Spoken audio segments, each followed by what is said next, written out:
Magandang araw sa inyong lahat, mga minamahal naming taga-subaybay. Ako po ang inyong lingkod, si Clara, at muli tayong magsasama rito sa Tadhana Stories upang pakinggan ang mga kwentong hango sa tunay na damdamin. Sabi nila, ang nakaraan daw ay parang aninong sumusunod sa atin, kahit gaano pa kakinang ang ilaw ng ating tagumpay sa kasalukuyan.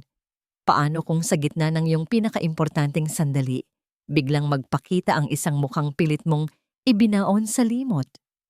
Ito ang kwento ng isang pagkakamali, isang sumpa, at isang gintong paalala. Security! Ilabas niyo ang pakialamerang waitress na ito. Ngayon din. Nanigas ang buong katawan ni Adrian sa gitna ng marangyang hall ng 5 bituing hotel sa Makati. Ang boses na yon ay galing sa kanyang mapapangasawa, si Bianca. Pero hindi ang sigaw ni Bianca ang nagpatigil sa pintig ng kanyang puso, kundi ang babaeng nakaluhod sa sahig, nanginginig ang mga kamay habang pinupulot ang mga basag na kristal ng mamahaling wine glass. Ang suot nitong uniforme ay kupas na, malayo sa mga tanyag na bisitang nakapaligid sa kanila. Pero kahit nakayuko ito, kahit nakaharang ang ilang hibla ng buhok sa kanyang muka, kilala ni Adrian ang bawat anggulo ng babaeng yon. Hindi ko po sinasadya, ma'am. Pasensya na po, nadulas lang po ako. Pabulong na sagot ng waitress. Ang boses na yon. Pagos, gumaralgal, pero hinding-hindi magkakamali si Adrian. Iyon ang boses na 5 taon niyang sinubukang burahin sa kanyang alaala. Nadulas? You ruined my gown. Alam mo ba kung magkano ito? Higit pa ito sa sahod mo sa loob ng 10 taon. Muling bulyaw ni Bianca. Itinaas nito ang kanyang kamay, tila handang sakta ng babaeng nasa paanan niya. Bianca, tama na. Mahina lang ang pagkakasabi ni Adrian, pero sapat na para lumingon ang lahat ng mga negosyante at matataas na tao sa paligid nila. Ang kanyang ina, si Doña Victoria, ay nakataas ang kilay mula sa malayo, nagmamasid sa eksena na parang nanonood lang ng isang murang dula. Anong tama na, Adrian? Look at this. This is our engagement party. And this nobody just ruined everything. Hindi sumagot si Adrian. Ang kanyang paningin ay nakapako sa kaliwang pulso ng waitress. Doon, sa ilalim ng manggas ng puting uniforme, ay may isang manipis at lumang gintong bracelet. Sira na ang lock nito at nakatali na lang ng manipis na sinulid. Pero kumikinang pa rin ito sa ilalim ng mga engrandeng chandelier ng hotel. Iyon ang bracelet na binili niya sa isang maliit na tindahan sa Bicol 5 taon na ang nakakaraan. Ang bracelet na ibinigay niya bilang pangako bago siya tumalikod at bumalik sa marangyang buhay sa Maynila. Lina, bulong ng kanyang isip. Gusto niyang lumapit. Gusto niyang hawakan ang mga kamay na dati ay nagluluto para sa kanya sa isang maliit na dampa sa tabing dagat. Pero parang may nakabara sa kanyang lalamunan. Ang bawat hakbang na balak niyang gawin ay pinipigilan ng bigat ng kanyang suot na tuxedo, ng pangalan ng mga Velasco, at ng sing-sing na nakasuot na sa daliri ni Bianca. Biglang nag-angat ng tingin ng waitress, nagtagpo ang kanilang mga mata. Sa loob ng 2 segundo, tila huminto ang mundo.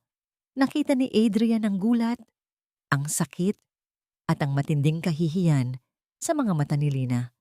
Pero ang mas masakit, nakita niya ang isang pader na siya mismo ang nagtayo noong iniwan niya ito nang walang paalam. Mabilis na iniwas ni Lina ang kanyang tingin.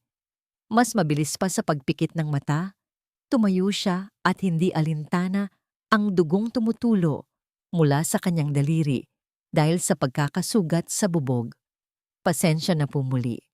Handa po akong mabawasan ang sahod ko, sabi ni Lina sa malamig na tono na parang hindi niya kilala ang lalaking nasa harap niya. Adrian felt a sharp sting in his chest, far more painful than any insult Bianca could throw. Hindi siya makapaniwala. Ang babaeng dati ay halos hindi bumitaw sa kanyang yakap sa pampang ng Bicol Ngayon ay tinitingnan siya na parang isang estranghero, isang boss na aksidenteng natapunan ng alak. Lina, sandali. Ang balak sana ni Adrian ay hawakan ang braso nito pero mabilis na umatras si Lina. Pasensya na po muli, sir.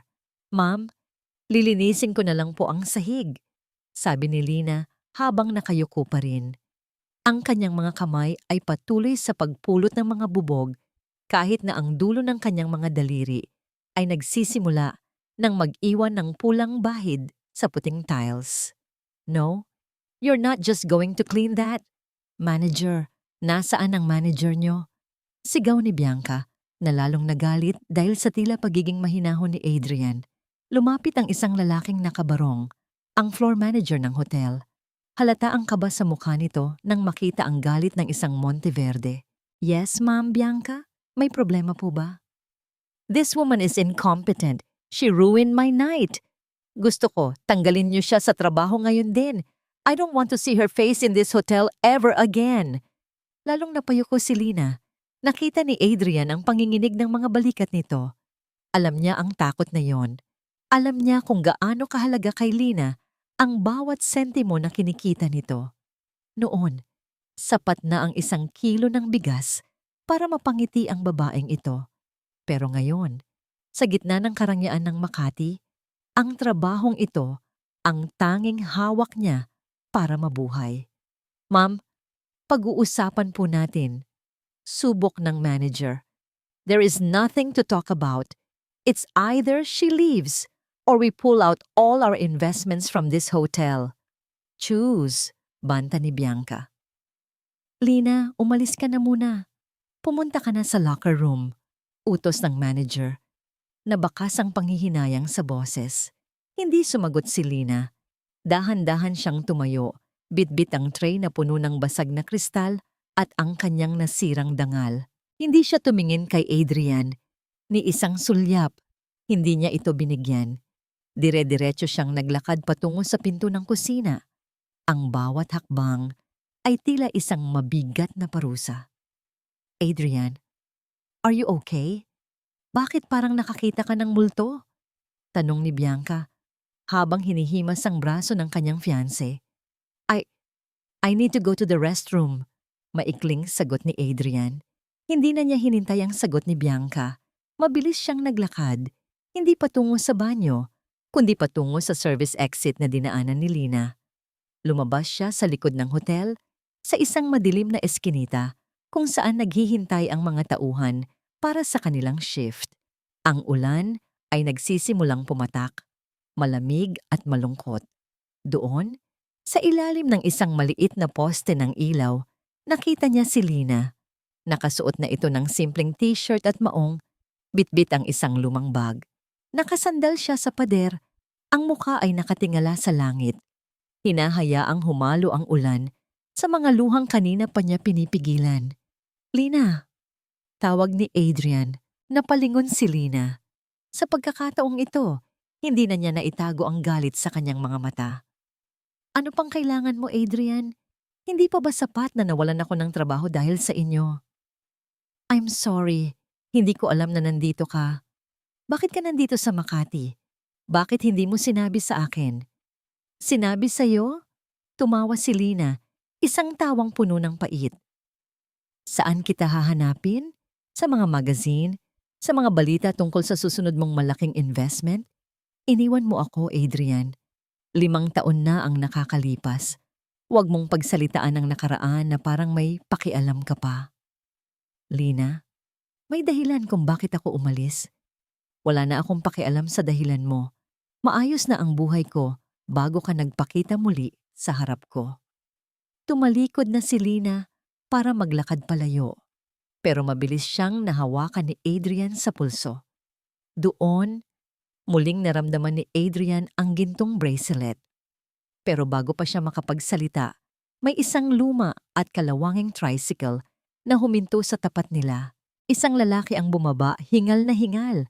Lina, buti na abutan kita. Kanina pa tumatawag ang kapitbahay natin. Bakit, Mang Cardo? Anong nangyari? Gulat na tanong ni Lina. Ang boses ay puno ng takot. Si Noel! Sinusumpong na naman. Hirap na hirap huminga. Kailangan nang dalhin sa ospital. Nanlaki ang mga mata ni Lina. Ang kanyang muka ay nawalan ng kulay. Ano?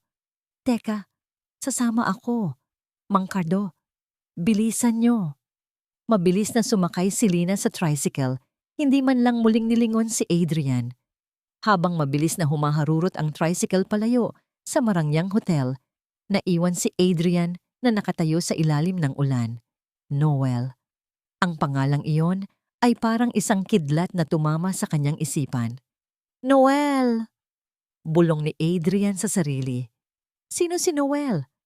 Sa gitna ng ingay ng lungsod at patak ng ulan, isang katotohanan ang nagsimulang gumapang sa puso ni Adrian. Isang katotohanan na mas mabigat pa sa lahat ng perang pagmamay-ari niya. Sino si Noel, Adrian? At bakit mo iniwan ang sarili mong engagement party para lang sa isang waitress? Malamig ang boses ni Bianca sa likuran niya. Hindi na malaya ni Adrian na nakasunod pala ito sa labas ng hotel. Nakatayo si Bianca sa ilalim ng payong na hawak ng isang bodyguard. Ang kanyang gown ay bahagyang nababasa ng ulan at ang kanyang mukha ay pununo ng paghihinala. Hindi lumingon si Adrian. Ang kanyang mga mata ay nakatitig pa rin sa dulo ng eskinita kung saan naglaho ang tricycle. Wala ito, Bianca. I thought she was someone I knew from before. Isang dating tauhan ng pamilya. Isang dating tauhan. At ganyan ka na lang kung mag-alala. You look pathetic, Adrian. Pumasok ka na sa loob. Doña Victoria is looking for you. Mauna ka na, sagot ni Adrian. Ang kanyang boses ay walang emosyon. May kailangan lang akong asikasuhin. Tell my mother, I'll be back.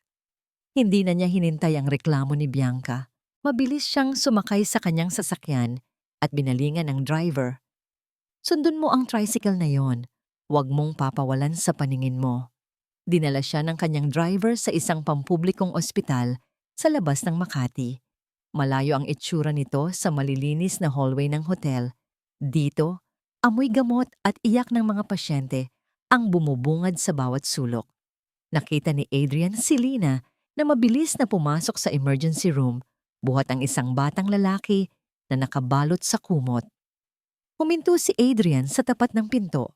Sa loob, nakita niya si Lina na nakikipag-usap sa isang nurse. Ang kanyang mukha ay puno ng pagsusumamo. Ma'am, kailangan po nating bayaran muna ang admission fee at ang mga laboratory tests bago natin mailipat sa ward ang bata, sabi ng nurse sa pagod na tono. Nurse, parang awa niyo na. Bukas na bukas, hahanap ako ng paraan. Nawalan po ako ng trabaho kanina lang. Pero itong anak ko, hirap na siyang huminga. Pagmamakaawa ni Lina, ang kanyang mga kamay ay nanginginig habang kinakalkal ang kanyang lumang bag. Naghahanap ng barya na alam niyang wala roon. Hindi na nakapagpigil si Adrian. Pumasok siya sa loob at inilapag ang kanyang black credit card sa counter. I'll pay for everything. Lahat ng kailangan ng bata, ibigay niyo. Private room, best doctors, ngayon din. Napalingon si Lina. Sa halip na pasasalamat, isang matalim na tingin ang ibinigay niya kay Adrian. Anong ginagawa mo rito? Umalis ka na, Adrian. Hindi namin kailangan ng pera mo. Lina, nakita mo naman ang kalagayan ng bata. This is not the time for pride. Giit ni Adrian. Pride? Hindi ito pride, Adrian. Ito ay katotohanan.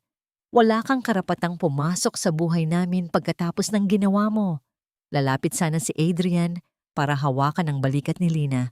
Pero mabilis na itinago ni Lina ang kanyang mga kamay sa likod. Nakita ni Adrian kung paano nabaon ang mga kuko ni Lina sa sarili niyang palad. Pilit na pinipigilan ng emosyon. Ang gintong bracelet sa kanyang pulso ay tila naging isang rehas na naghihiwalay sa kanilang dalawa. Anak ko siya, di ba? Napatigil ang buong mundo sa tanong na yon ni Adrian. Ang nurse na nag-aasikaso ay napatingin sa kanilang dalawa. Si Lina ay nanatiling tahimik, pero ang kanyang mga mata ay nagsimulang mangilid ang luha. Anak ko si Noel, Lina. Huwag kang magsinungaling sa akin. Dahan-dahang lumapit si Lina kay Adrian. Ang kanyang boses ay naging isang bulong na parang laso na nanunuot sa puso ni Adrian. Anak, ngayon mo lang itatanong yan, noong iniwan mo ako sa Bicol na walang kahit ano, kundi ang pangako mong babalik ka. Noong mga gabing wala akong makain dahil lahat ng kinikita ko ay itinatabi ko para sa check-up. Nasaan ang ama ni Noel? Lina, hindi ko alam. Dahil hindi mo gustong malaman. Mas pinili mong bumalik sa maginhawang buhay mo rito kaysa harapin ang responsibilidad mo roon. At ngayon, darating ka rito at aaktong parang bayani dahil lang may credit card ka?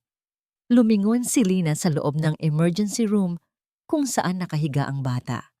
Si Noel ay maputla, may mga tubo sa ilong, pero kahit sa ganoong kalagayan, kitang-kita ang pagkakahawig nito kay Adrian, ang hugis ng ilong, ang kurba ng labi. Umalis ka na, Adrian. Bayaran mo ang bill kung gusto mo. Ituring mo na lang na bayad yan sa 5 taon na panloloko mo sa akin. Pero huwag na huwag mong iisipin na dahil sa perang ito, magiging tatay ka na ni Noel. Tumalikod si Lina at pumasok sa loob. Iniwan si Adrian na nakatayo sa gitna ng hallway. Pakiramdam ni Adrian ay mas lalong lumiit ang mundo niya. Ang lahat ng tagumpay niya sa Makati ay biglang nawalan ng halaga sa harap ng isang batang hindi man lang niya nakitang lumaki. Habang naglalakad siya pabalik sa kanyang sasakyan, tumunog ang kanyang telepono. Isang mensahe mula sa kanyang ina. The wedding date is set. Don't do anything stupid, Adrian. Napatingin si Adrian sa kanyang mga kamay. Malinis ang mga ito, walang kalyo, walang sugat. Pero sa loob-loob niya, nararamdaman niya ang unti-unting pagkadurog ng kanyang pagkatao. Hindi pa siya nakakalayo nang makita niya ang isang lalaki na pumasok sa ospital at sinalubong ni Lina ng isang yakap. Ang lalaking tumawag sa kanya kanina sa eskinita. Nakita ni Adrian kung paano ito inabutan ni Lina ng isang baso ng tubig at kung paano ito tumingin kay Noel na parang sariling anak. Isang matinding selos ang gumapang sa dibdib ni Adrian. Isang selos na hinaluan ng pagsisisi. Sino ang lalaking yon sa buhay mo, Lina? Bulong ni Adrian habang nakakuyom ang kanyang mga palad. Wala na sila rito, sir. Pinilit po ng nanay na iuwi ang bata kahit hindi pa tapos ang gamutan dahil wala na raw silang pambayad. Halos gumuho ang mundo ni Adrian sa narinig mula sa nurse. Pagbalik niya sa ospital, bit-bit ang mga prutas at laruan para kay Noel. Isang bakanting kama na lamang ang bumungad sa kanya. Ang puting kumot ay maayos na nakatiklop, tila pilit na binubura ang bakas ng presensya ng mag-ina. Hindi nag-isip si Adrian. Mabilis siyang bumalik sa kanyang sasakyan. Alam niya kung saan sila pupunta. Walang ibang matatakbuhan si Lina, kundi ang munting baybayin sa Bicol.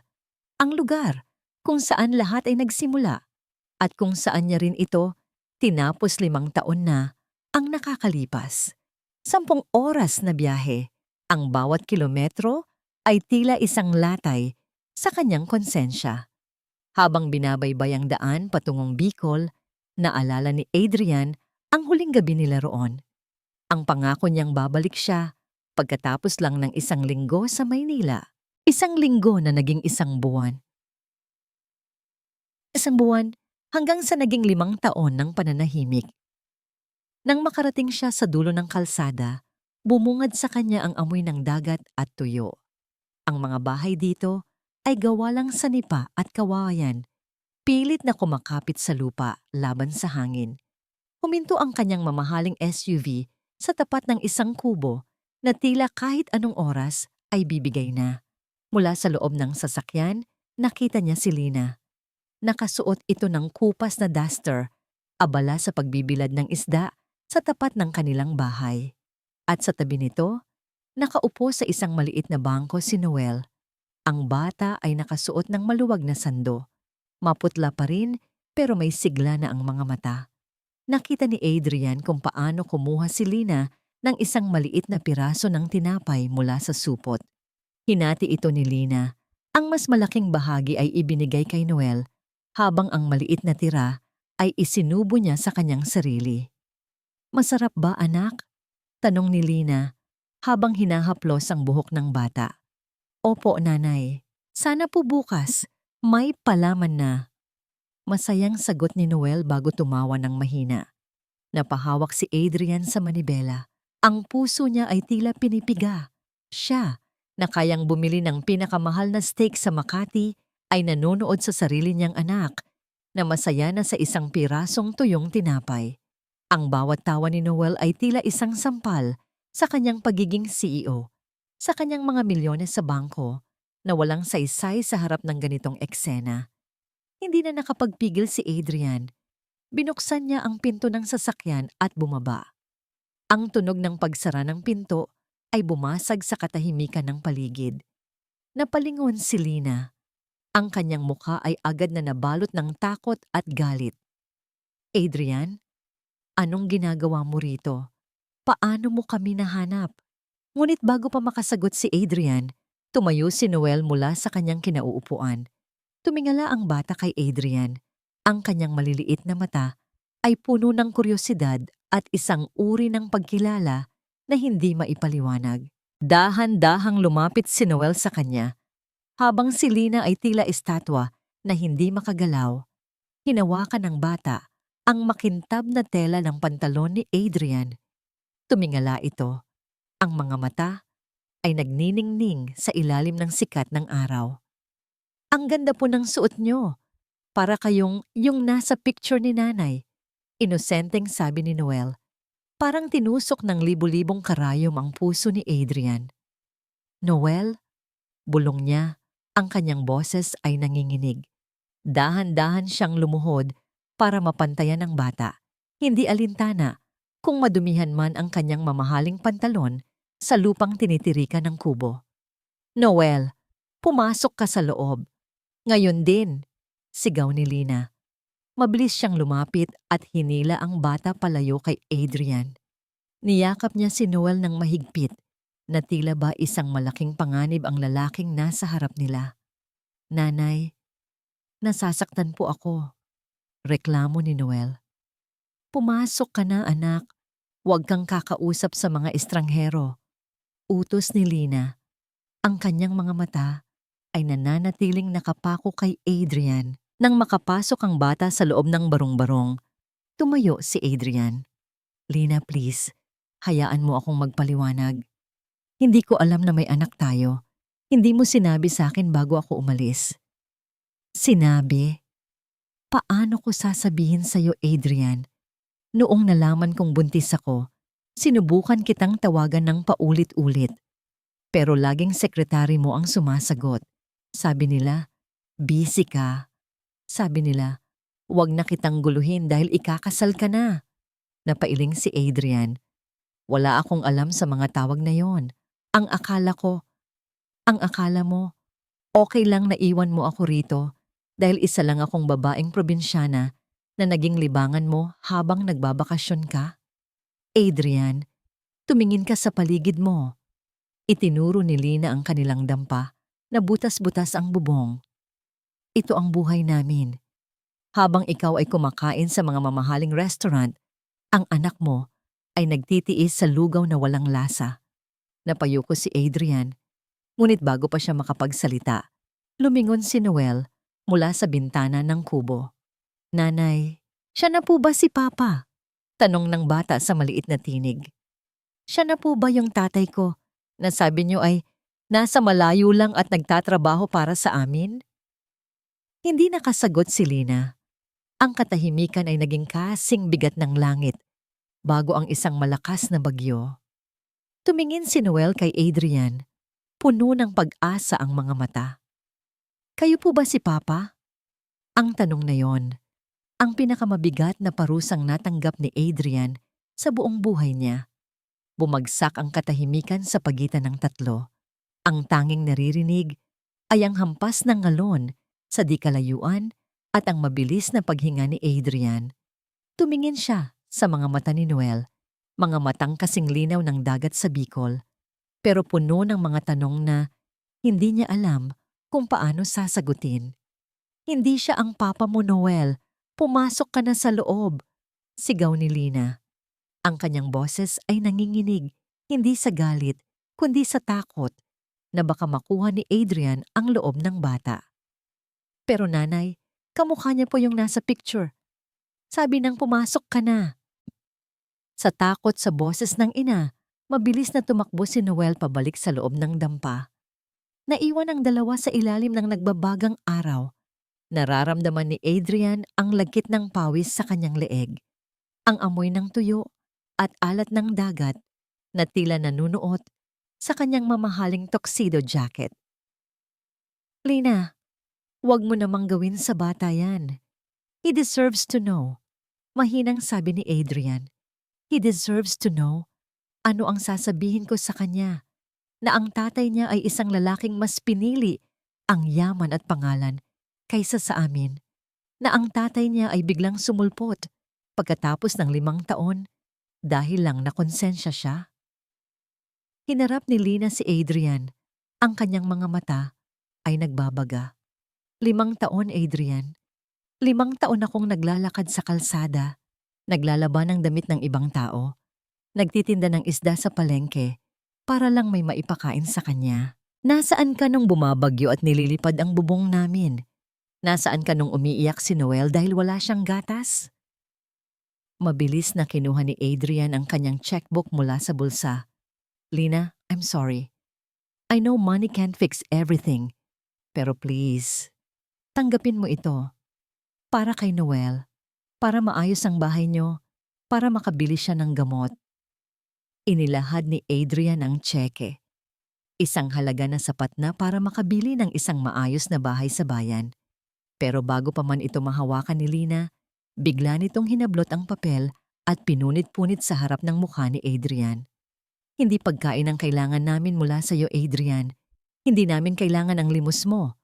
Sigaw ni Lina, habang ang mga pira-pirasong papel ay tinatangay ng hangin patungo sa putikan. Ang akala mo ba, lahat ng bagay ay nadadaan sa pera? Ang dangal ko, ang hirap ko. Hindi yan mababayaran ng kahit anong halaga. Lina, please, be practical. Noel is sick. Nakita ko sa ospital, hirap siyang huminga. Practical? Practical na ba ang tawag sa pagtalikod sa amin noon? Napahinto si Lina. Ang kanyang dibdib ay mabilis na tumataas baba. Lumingon siya sa kanilang dampa, kung saan maririnig ang mahinang ubo ni Noel.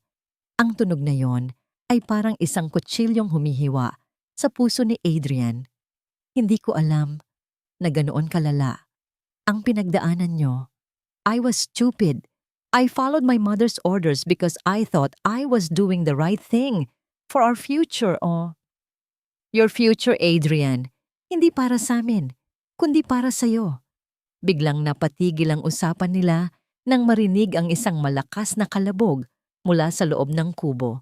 Sinundan ito ng isang gumaralgal na boses. Nanay, Nanay, hindi ako makahinga. Noel. Mabilis na tumakbo si Lina sa loob. Sumunod si Adrian. Ang kanyang puso ay tila lalabas sa kanyang dibdib. Sa loob ng madilim at mainit na dampa, nakita niya si Noel na nakahiga sa sahig.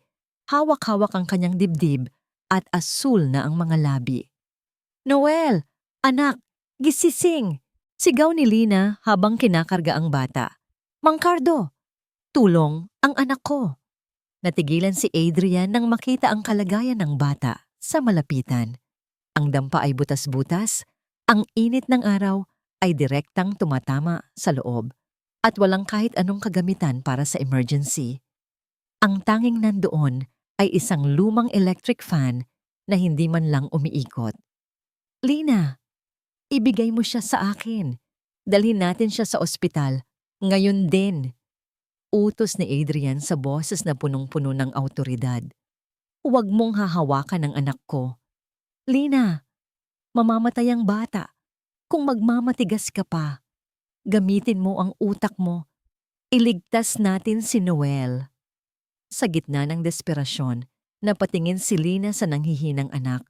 Pagkatapos ay kay Adrian. Nakita niya ang takot sa mga mata ni Adrian. Isang takot na totoo. Isang takot na tanging isang ama lang ang makakaramdam. Dahan-dahan niyang ipinasa ang bata kay Adrian. Binuhat ni Adrian si Noel ng napakahigpit. Naramdaman niya ang init ng katawan ng bata at ang mahinang tibok ng puso nito sa kanyang dibdib. Pangako, Noel, hindi ka pababayaan ni Papa. Bulong ni Adrian habang mabilis na tumatakbo patungo sa kanyang sasakyan. Ngunit bago pa man sila makarating sa sasakyan, isang itim na van ang humarang sa daan. Bumaba ang isang babaeng nakasuot ng sunglasses at mamahaling damit. Bitbit ang isang mapait na ngiti. Si Bianca. So, this is where you've been hiding, Adrian? Sa isang mabahong lugar na tulad nito? Mariing tinanggal ni Bianca ang kanyang sunglasses.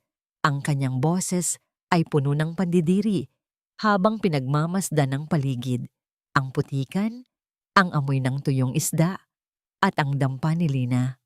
Sa likuran niya, 2 bodyguard ang nakatayo, tila mga bantay na naghihintay ng utos.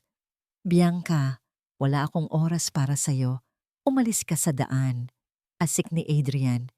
Mahigpit ang hawak niya kay Noel na patuloy sa paghabol ng hininga. Kailangang madala ang bata sa ospital.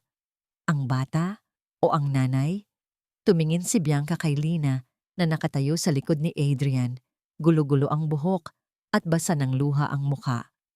You really have a cheap taste, Adrian. Akala ko ba ay tapos na ang phase mo sa mga probinsyanang ito? You're getting married in 2 weeks. Ang buong Makati ay naghihintay. At ikaw, nandito ka, naglalaro ng bahay-bahayan sa putikan? Bianca, hindi ka ba nakakaintindi? Ang bata, anak ko siya at mamamatay siya kung hindi tayo aalis ngayon din. Sigaw ni Adrian. Ang kanyang boses ay dumagundong sa buong baryo. Tumawa ng maikli si Bianca, isang tawang walang bahid ng awa. Anak? Really? Isang DNA test lang ang katapat niyan, Adrian.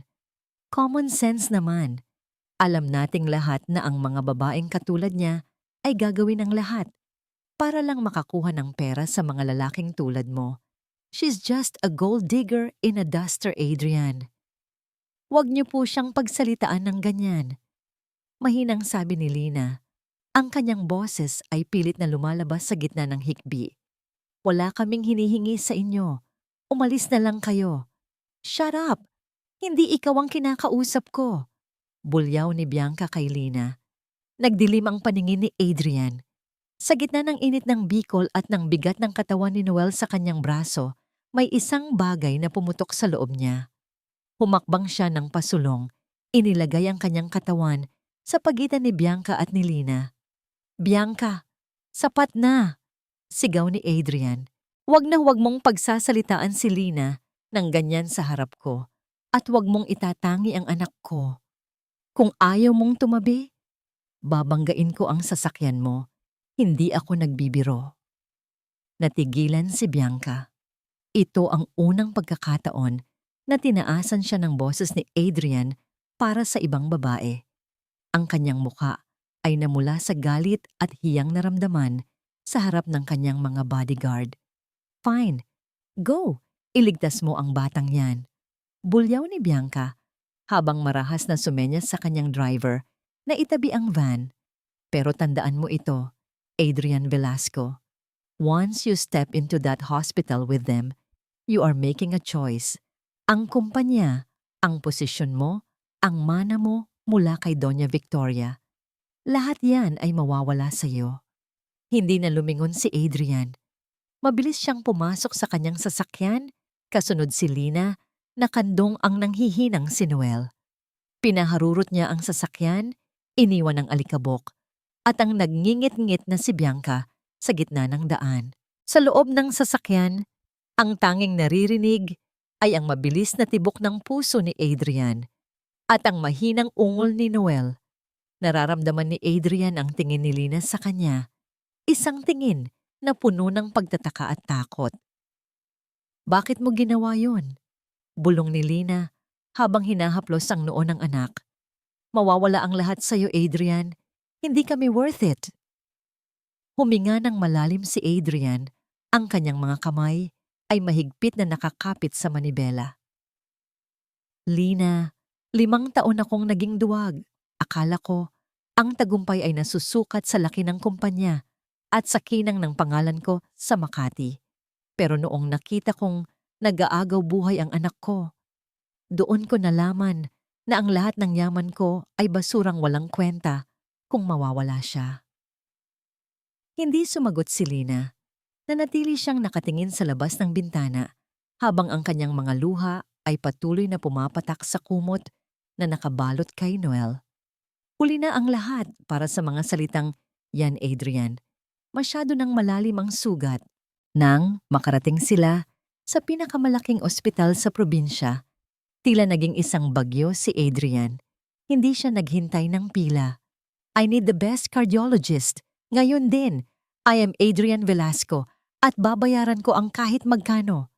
Mabilis na isinugod si Noel sa emergency room. Naiwan si Adrian at Lina sa labas. Kapwa pagod, kapwa takot.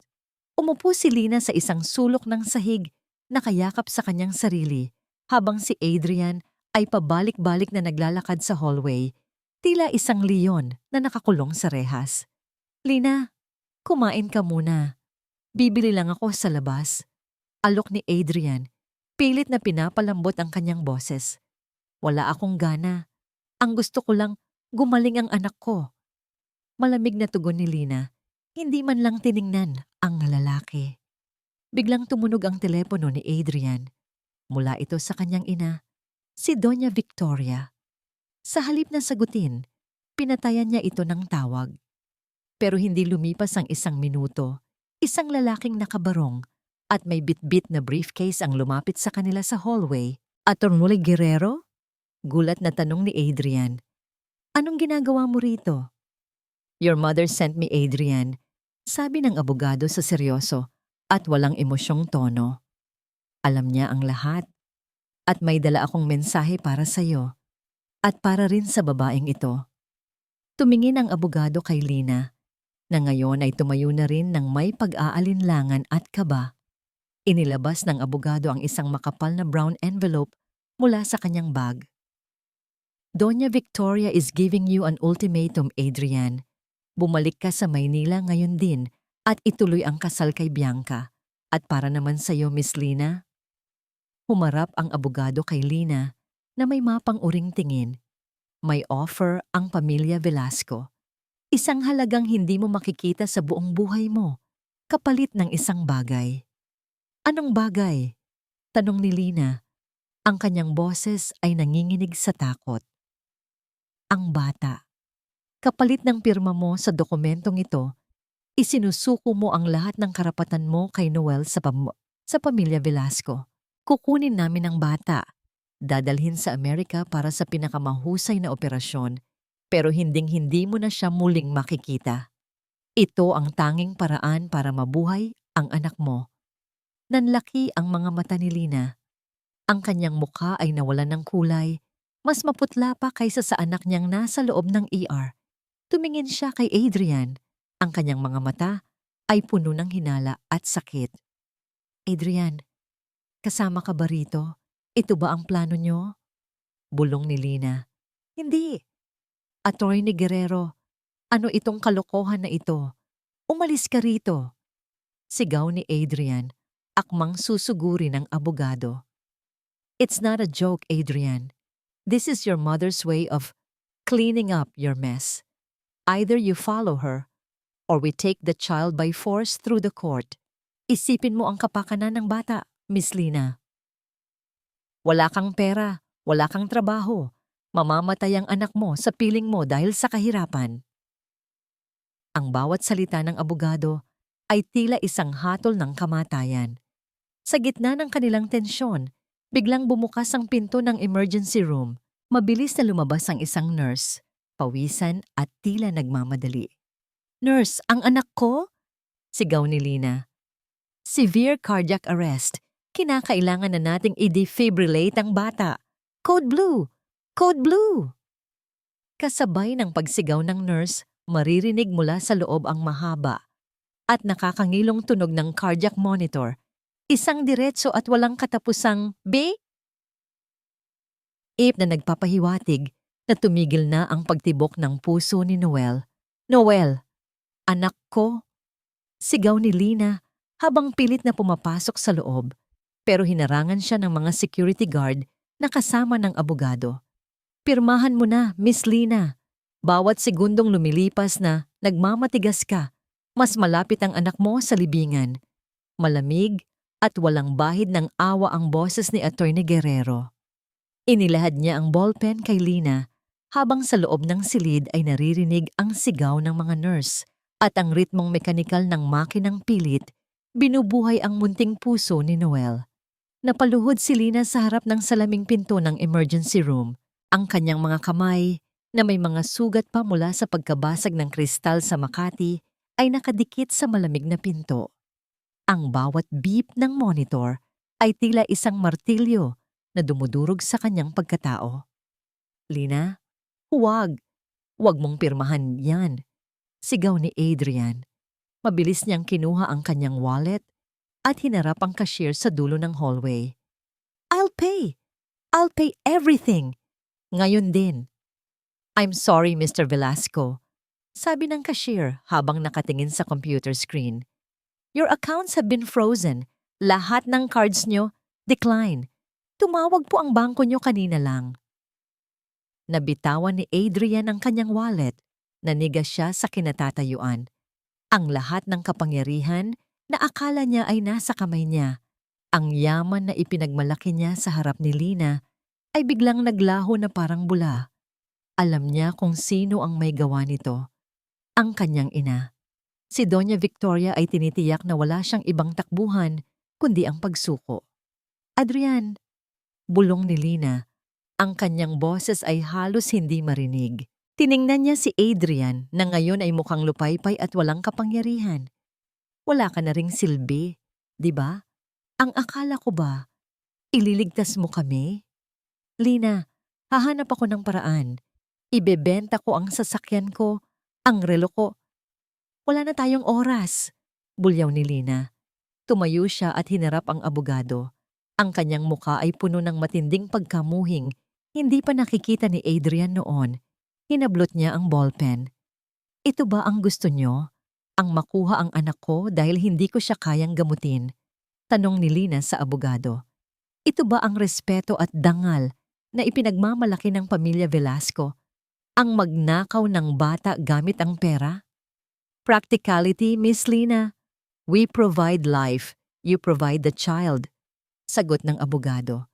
Lumingon si Lina kay Adrian.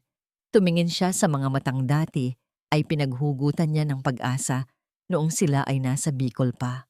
Pero ngayon, ang nakikita na lang niya ay ang anino ng isang lalaking hindi kayang panindigan ang sariling dugo nang walang pahintulot ng magulang. Dahan-dahang inilapat ni Lina ang ballpen sa papel. Nanginginig ang kanyang kamay. Ang gintong bracelet sa kanyang pulso ay tila nagiging kasing bigat ng kadena. Lina, please. Wag, hikbi ni Adrian. Lumapit siya at hinawakan ang kamay ni Lina pero marahas itong iwinaksi ng babae. Kung ito lang ang paraan para mabuhay si Noel, gagawin ko. Sabi ni Lina sa boses na tila galing sa ilalim ng lupa. Pero tandaan mo ito, Adrian. Pirma lang ang makukuha niyo rito. Ang puso ng anak ko, hinding-hindi niyo makukuha. At ikaw, para sa akin, matagal ka nang patay. Bago pa man maidikit ni Lina ang dulo ng ballpen para sa huling pirma, marahas na hinablot ni Adrian ang dokumento at pinunit-punit ito sa harap ng abogado. Adrian, anong ginagawa mo? Sigaw ni Attorney Guerrero. Umalis ka rito bago ko makalimutang abogado ka ni Mama, banta ni Adrian. Ang kanyang mga mata ay nagniningning sa galit. Sabihin mo sa kanya, hindi niya mabibili ang anak ko. At sabihin mo rin sa kanya, mula sa araw na ito, wala na siyang anak na nagngangalang Adrian Velasco. Kinuha ni Adrian ang susi ng kanyang mamahaling SUV at inihagis ito sa abogado. Kunin mo yan. Ibigay mo kay mama. Isama mo na rin tong relo at tong suit na to. Wala akong ititira sa inyo. Humarap si Adrian kay Lina, na ngayon ay nakatulala lang sa kanya. Lina, hindi ko kailangan ng pera ni mama para iligtas ang anak natin. May natitira pa akong isang bagay na hindi nila pwedeng bawiin. Ano? Tanong ni Lina. Ang buhay ko. Sagot ni Adrian. May kakilala ako sa ospital na ito. Isang huling pabor bago ako maging ganap na mahirap. Mabilis na naglakad si Adrian patungo sa opisina ng Chief of Medicine. Iniwan ang nagkakagulong abogado at ang naguguluhang si Lina. Pero habang naglalakad, muling tumigil ang paghinga ni Adrian. Nakita niya si Bianca na papasok ng ospital. May dalang isang folder na tila mas mapanganib kaysa sa kontratang kapupunit lang niya. Hindi mo ba narinig ang sarili mo, Adrian? You're throwing away a billion-peso empire for a child who might not even survive the night. Hinarang ni Bianca si Adrian sa hallway. Bit-bit ang isang folder. This is a court order, Adrian. Your mother is filing for a legal guardianship case. At ikaw? You are being declared as unfit dahil sa biglaang pag-abandona mo sa iyong mga tungkulin sa kumpanya. You have nothing now, ni hindi mo kayang bayaran ng kape sa kantin ng ospital na ito. Tiningnan ni Adrian si Bianca ng diretso sa mga mata. Walang galit, kundi matinding awa. The empire was never mine, Bianca. It was a golden cage. And about the bill? I already called a friend. Isang totoong kaibigan na hindi tauhan ni Mama. Iniwan ni Adrian si Bianca na nakatulala. Ginamit niya ang huling alas niya, isang maliit na piraso ng lupa sa Tagaytay na nakapangalan sa kanya mula sa kanyang lolo, na agad niyang ibinenta sa isang tawag lang sa kanyang matalik na kaibigan. Sa loob ng isang oras, ang deposito para sa operasyon ni Noel ay pumasok na sa sistem ng ospital. Isang linggo ang lumipas. Ligtas na si Noel mula sa kumpas ng kamatayan, pero kailangan nito ng mahabang panahon para magpalakas. Dahil wala ng pera, walang sasakyan, at walang penthouse sa Makati, sumama si Adrian sa pag-uwi ni Lina sa Bicol. Ang dating CEO, na laging nakabriones suit, ngayon ay nakasuot na lang ng kupas na puting sando at pantalon na puno ng mantsa ng grasa. Adrian, hindi mo kailangang gawin ito, sabi ni Lina habang pinapanood si Adrian na pilit na binubuhat ang isang mabigat na sako ng kopra sa pantalan ng Bicol. Hindi ka sanay sa hirap. Bumalik ka na sa Maynila. Baka sakaling patawarin ka pa ng mama mo. Tumigil si Adrian at pinunasan ng pawis na tumatagaktak sa kanyang mukha gamit ang isang lumang bimpo. Ang kanyang mga palad na dati ay kasing kinis ng papel. Ngayon ay puno na ng paltos at sugat. Lina, sinabi ko sa'yo, patay na ang Adrian na kilala mo. Ang narito ngayon ay ang tatay ni Noel. Pero tingnan mo ang mga kamay mo. Nanginginig na sa pagod. Bulong ni Lina, bakas ang awa sa kanyang boses. Practical tayo, Lina. Kailangan ni Noel ng allowance para sa vitamins niya. At kailangan nating ayusin tong dampa nyo bago dumating ang susunod na bagyo. Sagot ni Adrian bago muling binuhat ang sako. Nang sumapit ang hapunan, naupo sila sa sahig ng maliit na kubo. Ang tanging ilaw ay mula sa isang gasera na aandap-andap. Sa gitna nila ay isang platito ng tuyo at isang mangkok ng kanin na hinaluan ng sabaw ng pinakuluang dahon ng malunggay. Dahan-dahang kumuha si Adrian ng kanin gamit ang kanyang mga kamay. Sa unang pagkakataon, hindi siya nandidiri sa putikan sa ilalim ng kanyang mga kuko. Sinubuan niya si Noel na masayang-masaya dahil sa unang pagkakataon, kumpleto silang kumakain. Masarap po ba, Papa? Tanong ni Noel. Napangiti si Adrian, isang ngiti na hindi kailanman nakita ng mga ka-business partner niya sa Makati. Sapat na ito, Noel. Kahit tuyo lang, basta magkakasama tayo, sapat na. Nakita ni Adrian ang paglambot ng ekspresyon ni Lina. Ang pader na itinayo nito ay unti-unti nang nagkakaroon ng lamat. Pero sa gitna ng kanilang munting kapayapaan, napansin ni Adrian ang ilang mga lalaking nakatambay sa labas ng kanilang bakuran. Mga lalaking hindi taga roon. Lina, pumasok na kayo ni Noel sa loob. Utos ni Adrian nang makitang may bitbit na galon ng gasul at sulo ang mga lalaki. Adrian, anong nangyayari? Kabado na tanong ni Lina. Bago pa makasagot si Adrian, isang bote na may sindi ang inihagis sa bubong nilang gawa sa nipa. Sa isang saglit, ang tuyong dahon ay agad na nilamon ng apoy. Sunog! Og! Sunog! Sigaw ng mga kapitbahay. Lina! Labas!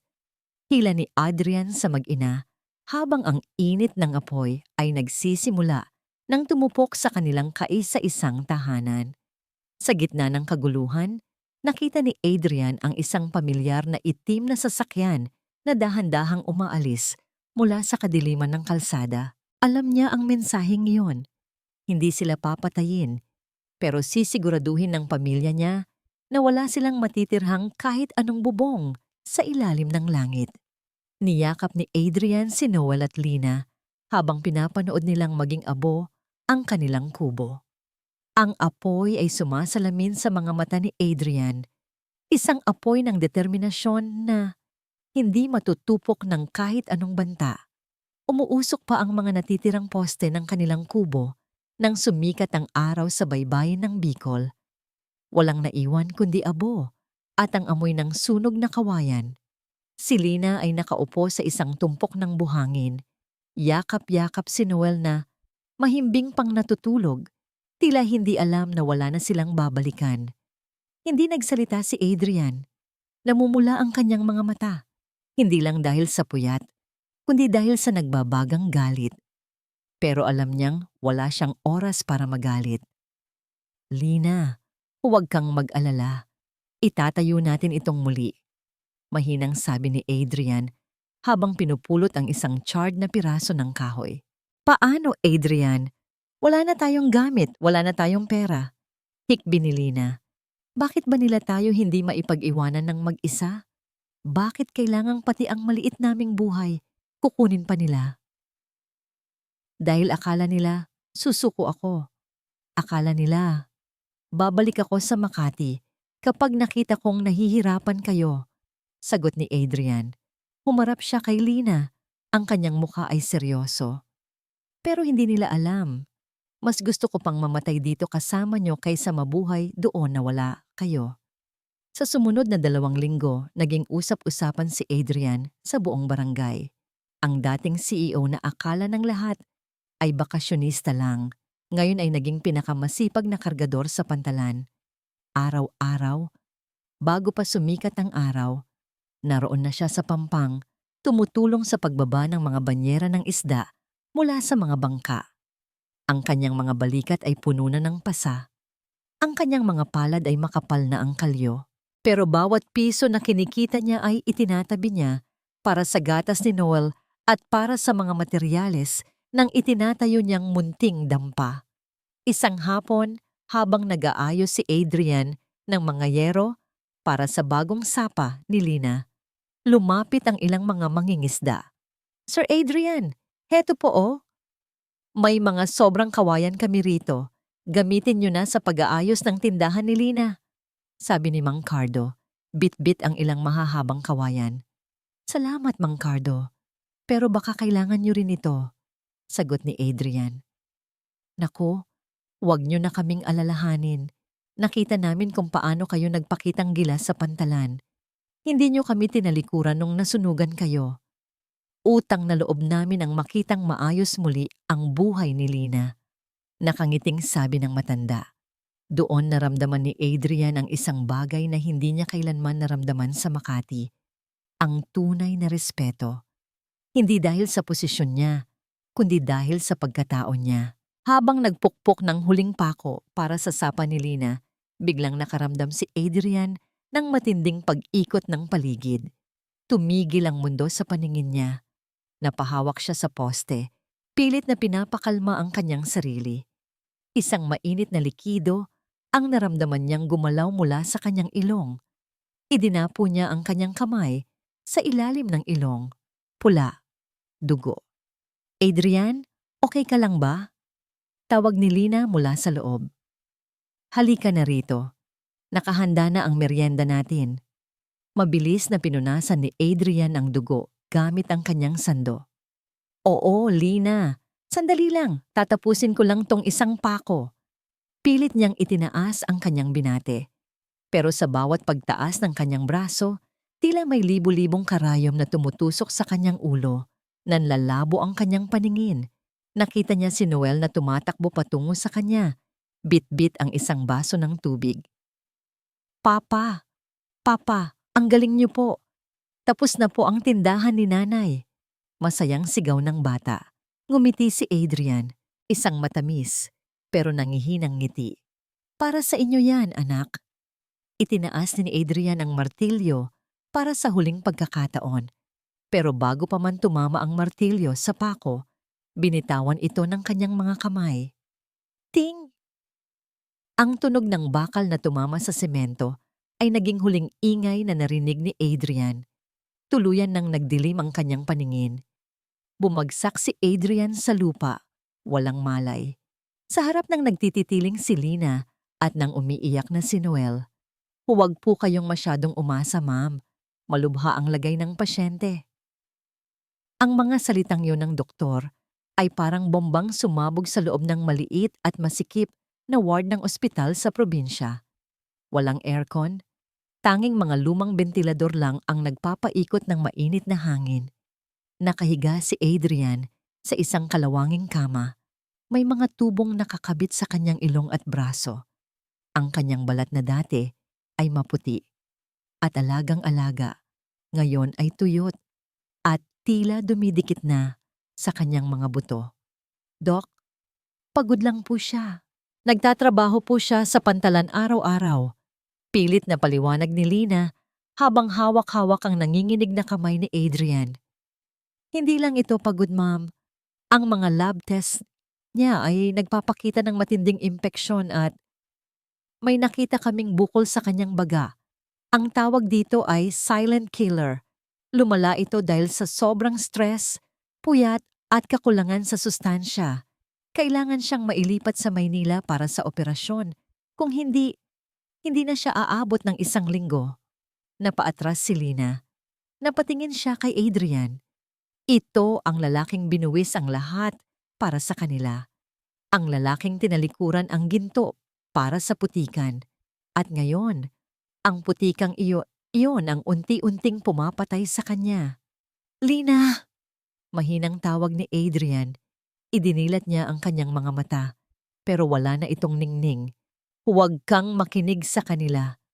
Okay lang ako. Magtatrabaho pa ako. Itatayo pa natin ang bahay. Adrian, tumahimik ka muna. Mamamatay ka na. Sigaw ni Lina. Ang boses ay puno ng pagsisisi. Bakit ba kasi naging matigas ang ulo mo? Bakit hindi ka nalang bumalik sa inyo? Dahil doon, hindi ako makakahinga. Bulong ni Adrian bago muling pumikit. Lumabas si Lina sa hallway ng ospital. Kinuha niya ang cellphone ni Adrian at tinawagan ng kaisa-isang numero na alam niyang makakatulong. Ang numero ni Doña Victoria. Hello?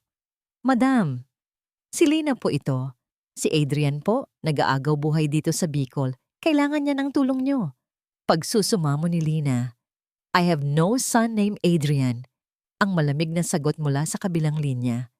Kung gusto niyang mabuhay, hayaan mo siyang gumapang pabalik dito sa Makati nang mag-isa.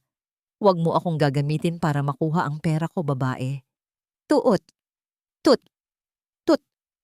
Nabitawan ni Lina ang telepono. Wala silang takbuhan. Tumingin siya sa kanyang pulso. Ang gintong bracelet. Ang kaisa-isang alaala ng kanilang nakaraan. Ang kaisa-isang bagay na itinago niya kahit noong wala silang makain ni Noel. Pumunta si Lina sa isang maliit na pawn shop sa tapat ng ospital. Boss, magkano po ito? Tanong niya. Ang boses ay gumaralgal. Sinuri ng lalaki ang bracelet. Mababa na ang ginto ngayon, ma'am. At luma na ito. 5,000 pesos lang ang kaya ko. Boss, pakiusap. Kailangan ko ng pambayad sa ICU deposit ni Adrian. Kahit dagdagan nyo lang ng kaunti. Pagmamakaawa ni Lina. 5,000. Take it or leave it. Mariing ipinikit ni Lina ang kanyang mga mata. Inalis niya ang bracelet mula sa kanyang pulso. Ang bracelet na ibinigay ni Adrian bilang pangako ng pag-ibig. Ngayon, ibinibigay niya ito bilang kabayaran para sa buhay ng lalaking iyon. Nang bumalik siya sa ward bitbit ang pera, nagkagulo ang mga nurse. Emergency! Code blue! Sa bed 7. Si Adrian. Ang machine sa tabi niya ay naglalabas ng isang mahaba at nakakangilong tunog. Beep! Adrian! Huwag! Adrian, lumaban ka! Sigaw ni Lina habang pilit na hinaharangan ng mga nurse. Sa gitna ng kaguluhan, isang pamilyar na tunog ng takong ang narinig sa hallway.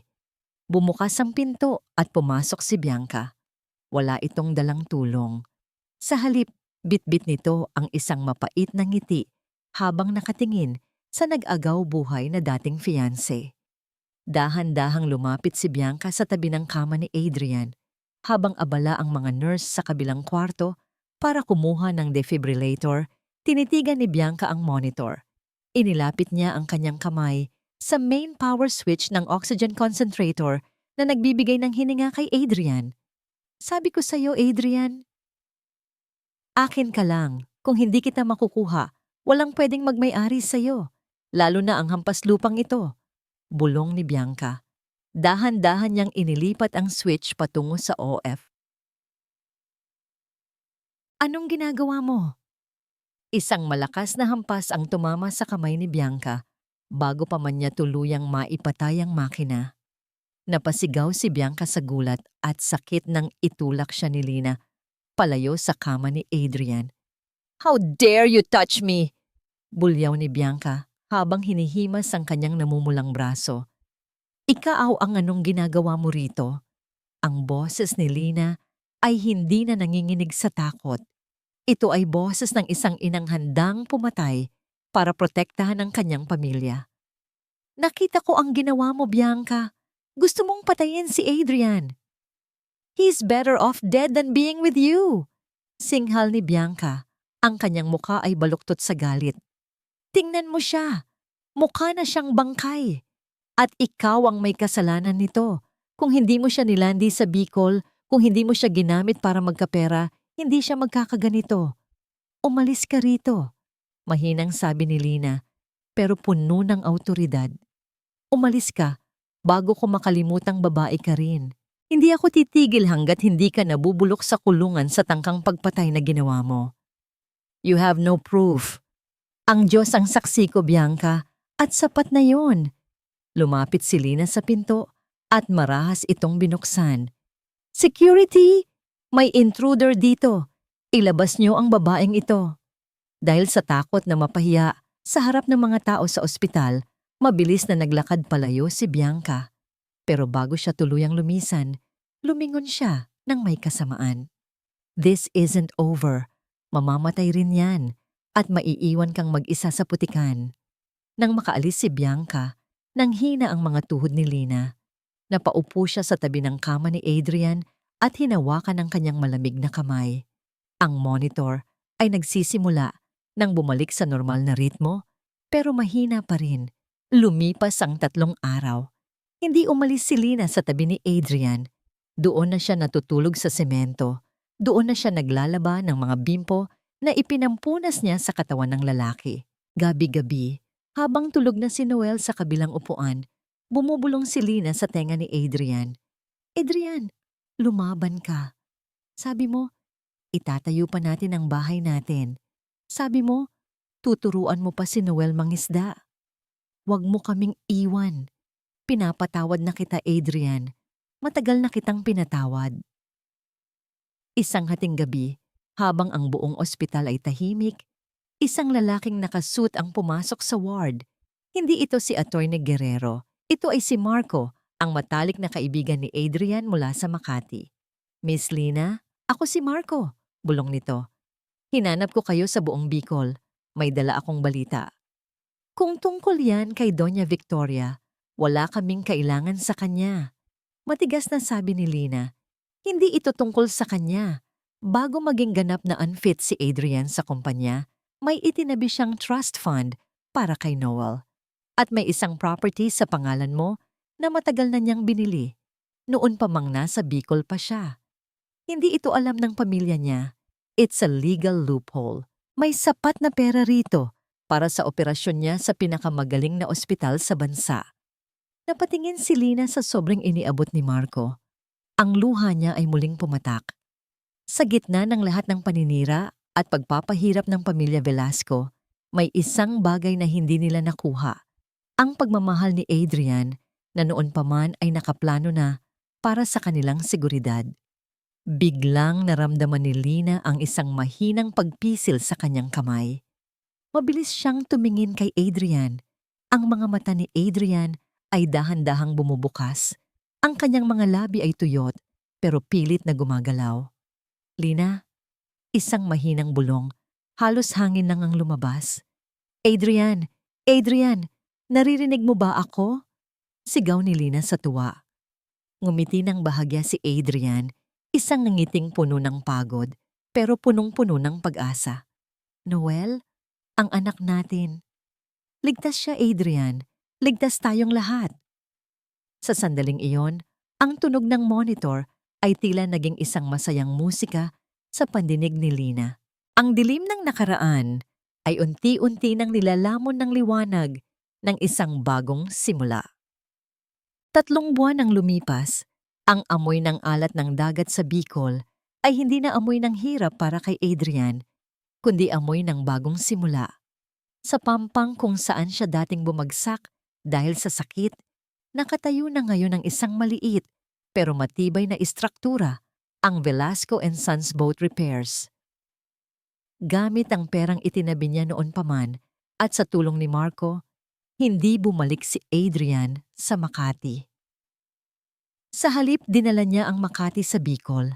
Ginamit niya ang kanyang talino sa negosyo para tulungan ang mga mangingisda na magkaroon ng mas matitibay na bangka sa mas murang halaga. Papa! Papa! Tingnan niyo po ang drawing ko. Mabilis na tumakbo si Noel patungo kay Adrian. Mapula na ang mga pisngi ng bata at hindi na ito hinihingal. Matapos ang matagumpay na operasyon sa Maynila na binayaran ng sariling pinaghirapan ni Adrian, punong-puno na ng buhay ang anak niya.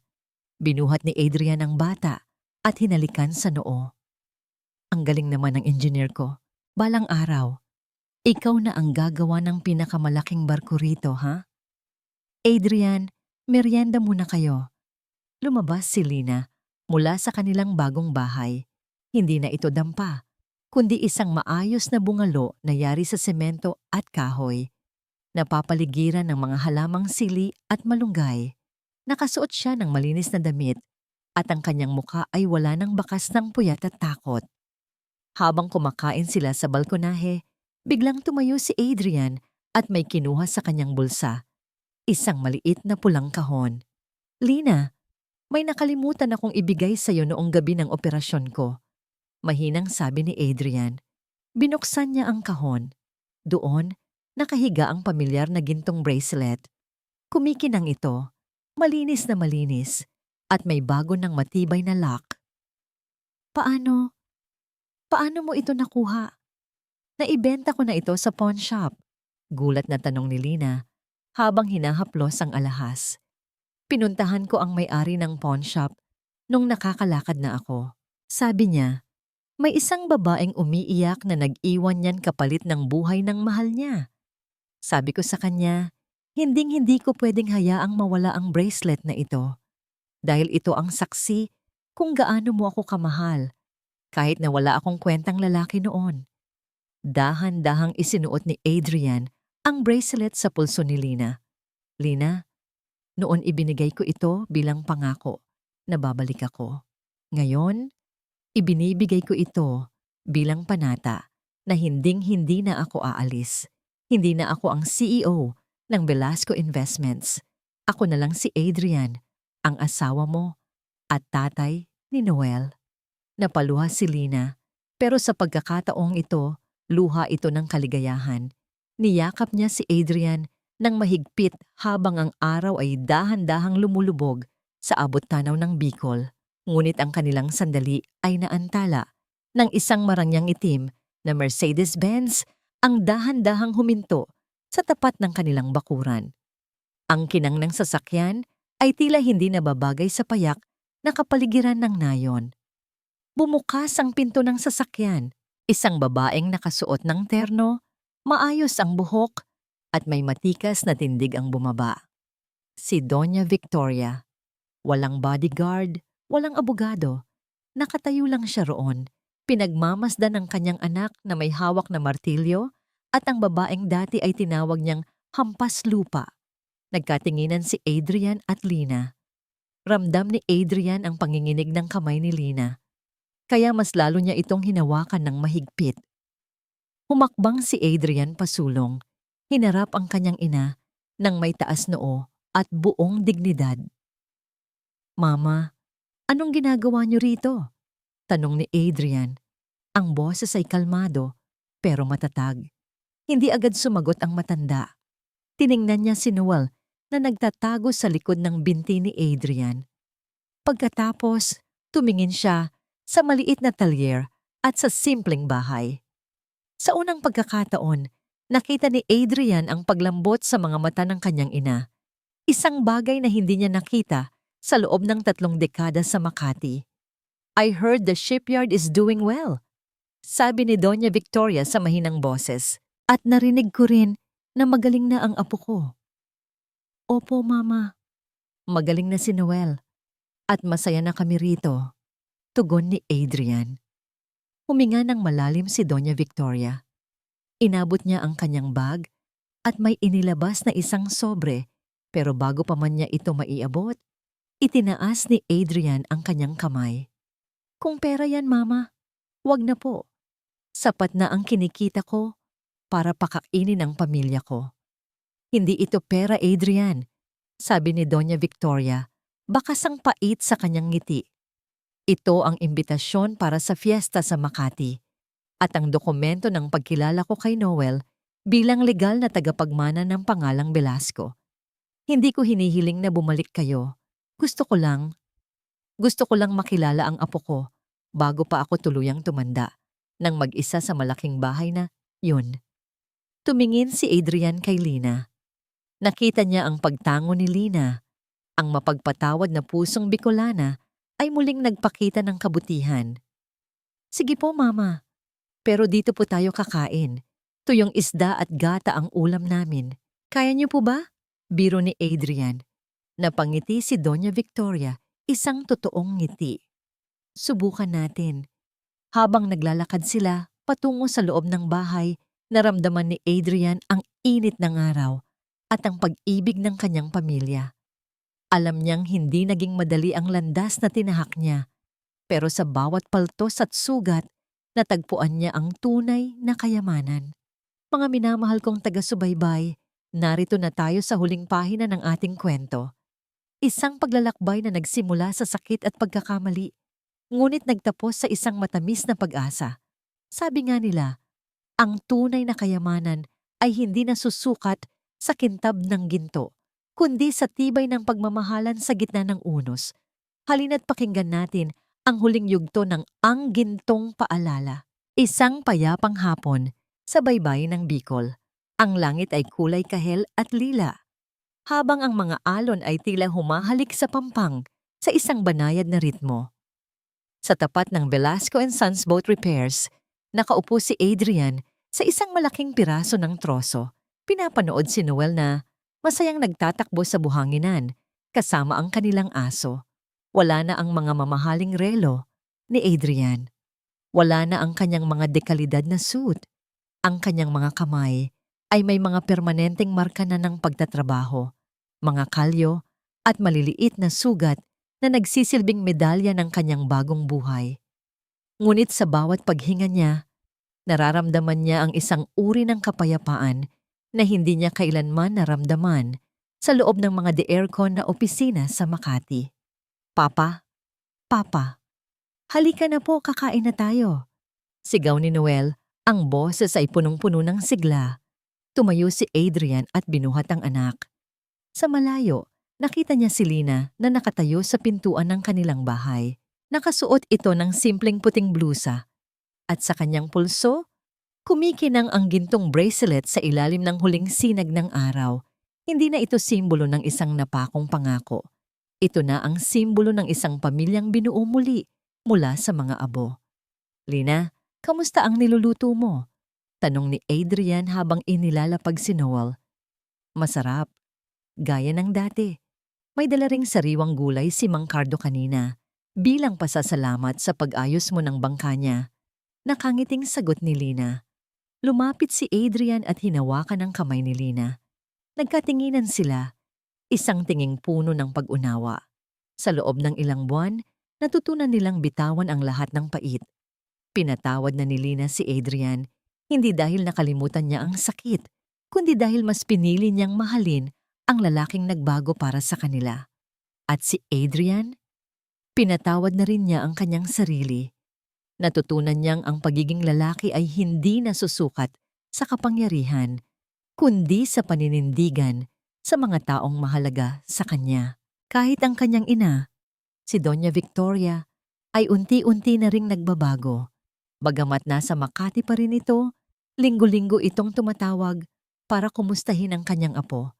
Nagpapadala ito ng mga libro at gamit para kay Noel, hindi bilang suhol, kundi bilang paraan ng paghingi ng paumanhin sa mga taon na nawala sa kanila. Adrian, minsan ba namimiss mo ang buhay mo sa Maynila? Tanong ni Lina habang pinagmamasdan ang dahan-dahang paglubog ng araw. Umiling si Adrian. Inakbayan niya si Lina at Noel habang nakatingin sila sa malawak na dagat. Noon, akala ko ang buhay ay parang isang hagdan na kailangang laging paitaas. Pero rito sa Bicol, natutunan ko na ang buhay ay parang dagat. Minsan may bagyo, minsan kalmado. Pero basta't nasa iisang bangka tayo, hindi ako natatakot. Sa bawat haplos ng hangin, tila ibinubulong ng dagat ang katotohanang matagal nang hinanap ni Adrian. Ang tunay na kayamanan ay hindi nakatago sa mga vault ng bangko. Ito ay nasa tawa ng isang bata, sa init ng yakap ng asawa at sa katahimikan ng konsensyang malinis. Sa maliit na baybaying ito, natagpuan ni Adrian ang kanyang sarili. At sa gintong bracelet na suot ni Lina, mananatili ang paalala na ang tunay na pag-ibig ay hindi kailanman sumusuko. Gaano man kalayo, ang nilakbay nito pabalik sa tahanan. Dito nagtatapos ang ating kwento. Sana ay nag-iwan ito ng aral sa inyong mga puso na ang bawat pagkakamali ay may pagkakataong maitama. Basta't may tapang tayong harapin ang katotohanan at may pusong marunong magpatawad. Hanggang sa muli nating pagsasama sa isa pang kwento ng buhay at pag-ibig. Ako po ang inyong lingkod, si Clara, rito sa Tadhana Stories. Manatiling ligtas at mapagmahal sa inyong kapwa. Maraming salamat po at magandang araw sa inyong lahat. Dahil sa dulo ng bawat bagyo, ang pinakamahalagang kayamanan ay ang muling pagbuo ng ating mga sarili, kasama ang mga taong tunay na nagpapahalaga sa atin. Maraming salamat sa inyong pananatili at pakikinig hanggang sa huling sandali ng kwentong ito. Habang isinusulat ko ang bawat salita, lalo na ang bahagi kung saan halos mawalan na ng pag-asa si Lina sa tapat ng pintuan ng ospital, ay tila nakaramdam din ako ng matinding kirot sa aking dibdib. Ang kwentong ito ay hindi lamang basta imahinasyon.